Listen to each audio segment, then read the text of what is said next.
That's a pretty horrible picture, the one on the right, I think. And, you know, it's a creepy picture. And don't you think? Doesn't it? It seems like a creepy picture to me. Yeah, and so that's Quetzalcoatl, if I remember correctly, who was an Aztec dragon god. And that's the eye of Horus, by the way, this little thing here. And see, the Egyptians, they worshiped the eye. Yeah, well, that's cool because, well, why did they worship the eye? Well, wake the hell up and look at the world. That's your salvation to do that. Pay bloody attention, especially to the things you don't want to pay attention to. And use your vision. Have some vision. And you can use your vision to see into the future. And that's your redemption. And the Egyptians, they didn't know how to say that, but they knew how to represent it. And that's how they represented it. Like, the pupil on that is completely open, completely dilated. And that's a god as far as the Egyptians were concerned. It's Horus, and I'll tell you Horus' story at some point. So, early primates developed a better eye for color, detail, and movement, and the ability to see in 3 dimensions. Traits that are important for detecting threats at close range. Humans are descended from these same primates. All right. So, now, the initiation. Well, when you go into psychotherapy, or when you make any supreme moral effort, which is roughly the same thing, you have to confront that which you do not know. Now, I mentioned the pre-cosmogonic chaos and the idea that at the end of Jung's life, he sort of thought of the unconscious and the world as the same. And you think, what the hell does that mean? But here's what it means. So let's say you're in a long-term intimate relationship and you get betrayed. Okay, so what is it that you see when you see your partner at the moment you know of the betrayal? Well, you see the pre-cosmogonic chaos. And here's why. Well, it rattles your unconscious up because you don't know anything anymore. You don't know what the past was, right? You don't know what it was. And it's supposed to be real, and all of a sudden you don't know what it was. And so you come up with wild ideas about what it might have been and what it represented, and then you don't know what the future is going to be anymore. So then your fantasy fills that space, and you don't know who the hell you're looking at, that's for sure, and you don't know much about human beings, and you certainly don't know anything about yourself.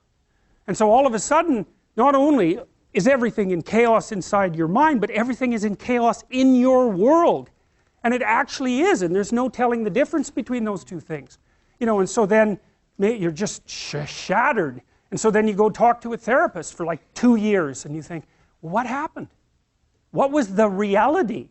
And the reality is, because who knows what the reality was, like, but as far as you're concerned, the reality is, I better represent this properly in my head. I better figure out who I was, who that person was, what we did together, and what it meant, because I do not want this to happen again. And so you're healed when you get to the point where you've grasped the bloody moral of the story. What went wrong? And how can I not have that happen again? Because that's the purpose of learning, right? That's the purpose of memory. It's to prepare you for the future. And so you have to pull out of that massive chaos a functional representation that increases your wisdom so that you're not this naive target the next time you enter into a relationship. So at least you can have another relationship without being so traumatized that, you know, you're done. And you know, it can take people years to talk that through, because this landscape of potential opens up when they're betrayed. It's like, well, anything could have been the truth. Well, to sort through that, you have to wander through all that mess, and it's really painful and emotional as well. You have to sort through all that mess to come out with the new you, right? The renewed you. And so, well, this is a representation of it. This is how people act this out.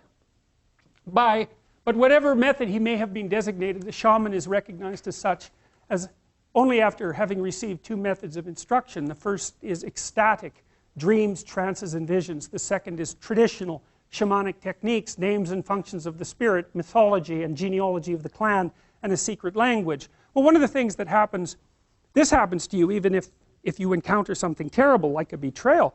What happens is that you have to take a journey into the domain of morality, essentially, which is, well, how did I act, and how did that person act, and how should have they acted, and how should have I acted? And that's part of your cultural structure. And so that's the idea of rescuing the dead father from the depths, right? And that's, well, we'll show you some examples of that